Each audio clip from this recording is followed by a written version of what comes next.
Robbing kim? Robbim Alloh. Dining qaysi? Dinim Islom. Payg'ambaring kim? Payg'ambarim Muhammad sallallohu alayhi vasallam. Kitobing qaysi? Kitobim Qur'oni Karim. Tilaging nima? Tilagim iymon. Qiblang qaysi? Qiblam Kabatulloh. Millating qaysi? Ibrohim Halilulloh millatidanman. Kimning mazhabidansan? Imom Azam Abu Hanifa mazhabi. Do'stlaring kim? Do'stlarim chahor yorlar. Ular kimlar?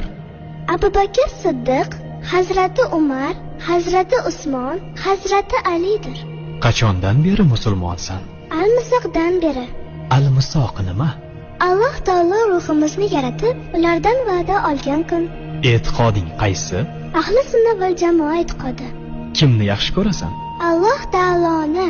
Undan keyinchi? Payg'ambarimiz Muhammad alayhissalomni. Undan keyinchi?